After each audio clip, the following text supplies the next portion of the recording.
Ya estamos conectados con César Delgado Guembes. Él es exoficial mayor del Congreso de la República, a quien le damos la bienvenida a través de Radio Nacional. Muy buenos días, señor Guembes. Muy buenos días, Diana. Buenos días, Ricardo.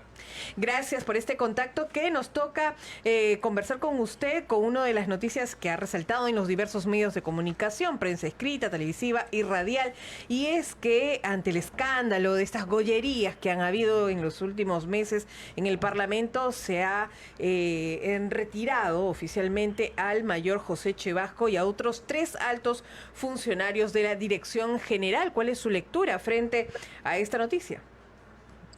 Bueno, en principio, no estoy muy seguro que en todos los casos se trate de gollerías, y no más bien de actividades perfectamente programadas dentro del ejercicio principal del Congreso. Lo que debe hacerse es investigar si es que los procesos se han realizado correctamente como resultado de la atención que ha concitado en los medios de comunicación.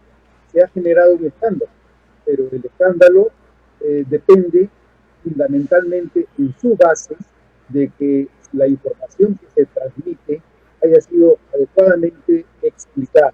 Todo proceso administrativo, sea de compra de alfombras, de pasajes, de buffets, todo empieza en los términos de referencia. La pregunta es, ¿quién elabora los términos de referencia? Primera etapa.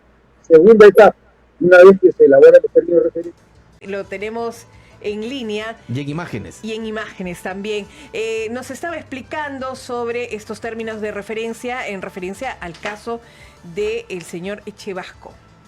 Coméntenos, por favor. Bueno, en realidad el problema es que todo proceso de compras o de adquisiciones está sujeto a reglas que fija la OCDE. Todo tiene que empezar en lo que se señala en el presupuesto de la República.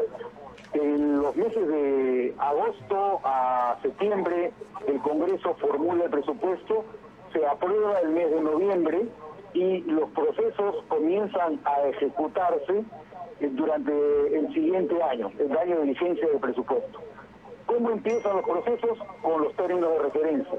Luego de los términos de referencia comienza el proceso de selección entre quienes postulan para la oferta de bienes o de servicios. En el proceso de selección se presentan proveedores. En muchos casos los concursos se declaran desiertos, en otros gana alguien y los proveedores que pierden son los que inician algún tipo de impugnación respecto del proceso porque creen que no se ha llevado a cabo correctamente el proceso. Si es que no hay ningún problema, el siguiente paso va a ser que se entregue el bien o se entreguen los servicios que habían sido contratados y concursados. Entonces, ante lo que nos encontramos es la conclusión del proceso, respecto de lo cual se ha advertido que los montos son exagerados o que no se corresponde con lo que se cree que debería recibir el Congreso. Lamentablemente, esa es una etapa tardía, porque el momento en el que debería revisarse este proceso de adjudicación o de asignación de recursos es en la etapa de planeamiento del presupuesto. Una vez que el presupuesto se planea y se aprueba, todo tiene que seguir su curso, y eso es lo que ha ocurrido. Lamentablemente pueden haber ocurrido problemas en el proceso de concurso o en el proceso de selección de los proveedores. Eso es lo que no sabemos y eso es lo que hay que investigar para determinar si ha habido alguna suerte de irregularidad tanto en los términos de referencia como en la conducción del proceso de selección y finalmente en la etapa final, que es la conformidad por la entrega de los bienes o de los servicios. Entonces, ahora nos encontramos con los crespos hechos, porque ya está todo el proceso terminado y nos encontramos con que hay montos que a juicio de la opinión pública son exagerados.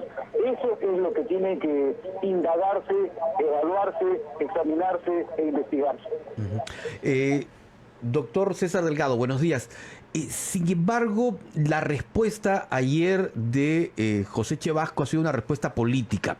Él ha dicho que su renuncia responde justamente a que no busca mellar la imagen del Parlamento, que está seriamente afectada, ni menos la del presidente del Congreso. ¿Cuál es la función real de un oficial mayor? ¿Es una función administrativa o política? Bueno, esa ya es una pregunta un poco más complicada, porque lamentablemente... Bueno, usted es un hombre de carrera, usted se hizo en el Congreso, es decir, usted es un funcionario que trabajó en el servicio parlamentario, a diferencia de Echevasco, que si bien también se inició, luego pasó digamos, a otro sector y ha retornado al Congreso. ¿Cuál es la lectura, digamos, que tiene usted sobre todo ello con esta experiencia ya desde afuera? Aprovechando la pregunta que me haces, Ricardo, mira, en el Congreso han habido en general desde cuando yo inicio mi servicio en el año 1980, dos escuelas. La escuela de la Cámara de Diputados, que ha seguido una línea semejante a la que existe en el Parlamento británico y en general en Europa continental, en Italia, en España, en Alemania, donde los funcionarios llegan al más alto cargo como consecuencia de la carrera, a diferencia de lo que ocurre en la otra escuela, que es en la que se formó José Echevasco, que es en la que se seguía en el Senado. En el Senado se seguía una escuela semejante a la de Estados Unidos, donde el personal es de confianza. Lamentablemente, con el golpe del año 1992, la escuela de la Cámara de Diputados es postergada y ha ido primando a lo largo de los años la escuela que se basa en la noción de que los cargos deben ser de confianza, porque quienes ocupan los puestos representativos tienen derecho a designar en esos cargos a una persona de la cual ellos confíen políticamente. Más allá de esta tingencia preliminar, en el caso de José Echevasco, lo que él ha señalado es que prefiere evitar el problema por el que va a pasar el Congreso o sigue pasando el Congreso, renunciando, antes que insistir en la explicación de naturaleza administrativa que probablemente exista, pero que no ha sabido conducirse correctamente. De otra parte, no es indiferente ni de poca monta el relacionar lo que está ocurriendo con la dirección que sufre la atención pública respecto del rol del Congreso. No podemos pasar por alto que estamos en un contexto en el que hay interés político en socavar las instituciones de naturaleza representativa. Que renuncie la señora Dina Boluarte, el adelanto de elecciones generales, asamblea constituyente, etcétera, etcétera, etcétera, cambio de la constitución económica. Es en ese contexto en que nuevamente se repite el ciclo de las críticas al Congreso, en medio, por otro lado, Ricardo, en medio, por otro lado, de efectos que resultan estrictamente de la aplicación de la matemática electoral. Cuando decimos el Congreso tiene solamente el 6% de aprobación en las encuestas de opinión pública, ¿podemos explicarlo desde el punto de vista electoral? Sí. ¿Y cómo? Somos 24 millones y medio de electores que concurrimos a las urnas el año 2021. De ese monto, el 30% no votó. Aproximadamente el 20% votó nulo o blanco. Más o menos el 10% votó y no consiguió que con su voto se pasara la valla electoral. Por lo tanto, ¿qué porcentaje de la población electoral tiene representación en el Congreso? El 42%. El 42% de la población electoral es el que tiene representación.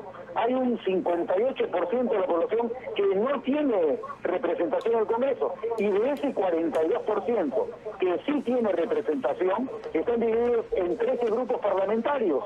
Entonces, cuando se toman las decisiones en mayoría, la mayoría probablemente es la que resulta del 6% de los parlamentarios que votan por un sentido y en otro sentido. Eso es perfectamente explicable. Entonces, no hay ninguna sorpresa cuando se advierte que los niveles de aprobación del Congreso son tan bajos, porque eso es el resultado del sufragio que realizamos el año 2021. Bueno, son situaciones complejas, un contexto que usted lo estaba explicando, pero que no quiere decir que tengamos que hacernos los ciegos, los sordos frente a lo que está pasando internamente en el Parlamento Nacional con la aprobación, pues, de cosas como almuerzos a 80 soles, ¿no? Contratos sobrevalorados. Ahora último, el tema de estas denuncias de pasajes a destinos que realmente son inexplicables, por qué, de qué, y no se sabe ni siquiera con qué congresistas están relacionados a ellos. Bueno, mira, tú tocas, Diana, dos aspectos, el del buffet y el de los pasajes. Para tener una opinión sobre esas materias, lo primero que habría que ver sería esos buffets, quién elaboró los términos de referencia, en primer lugar. En segundo lugar, cuando postularon los proveedores, ¿por qué se le adjudicó a ese proveedor y no a otro que pudiera haber hecho una oferta más acorde a los términos de referencia? En tercer lugar, si ya empezó a ofrecerse el servicio, ¿quién ha dado la conformidad por el servicio entregado? Eso en relación con los buffets. Y en relación con los pasajes, nuevamente, los términos de referencia, ¿dónde empieza a regularse? Yo asumo que los pasajes al exterior son consecuencia fundamentalmente de la existencia de compromisos que se asumen con las llamadas ligas parlamentarias de amistad con diversidad de países, en las que se asumen conferencias, convenciones, reuniones, etcétera, entre los diversos países. Lima, el Perú con Libia, el Perú con Egipto, el Perú con Francia, con donde sea. Entonces hay que ver si es que en primer lugar eso obedece a ese tipo de lógica, y en segundo lugar a quienes que son miembros de esas ligas parlamentarias será a quienes corresponda representar al Perú para realizar esta licencia con carácter oficial para cumplir con las obligaciones que se han asumido a nivel internacional con otros parlamentos del mundo. Y quien se encarga de todo este proceso es la Dirección General de Administración, la conocida DGA. Si eso es así, porque entiendo que desde el 2008 aproximadamente, según explicaba Chavasco ayer, pues esta facultad y prerrogativa se la entrega directamente al DGA. Entonces, ¿por qué renuncia, digamos, el oficial mayor? Es una suerte, digamos, de... a ver, algunos podrían decir que de inmolación frente a toda esta coyuntura política que, como usted nos explicaba, redunda no solo en el Congreso, sino en toda la crisis política que afronta el país. Bueno, mi querido amigo José Chavasco parece que en efecto tiene disposición y voluntad inmolatoria, porque no es la primera vez. Efectivamente, yo recordaba desde el año 2007 con Meche Cabanillas, ¿no? Recordará usted, y luego de varias otras épocas más. Sí, exactamente. Lo último que ocurrió también fue con el tema de la compra de las computadoras en la época de Luis Galarreta.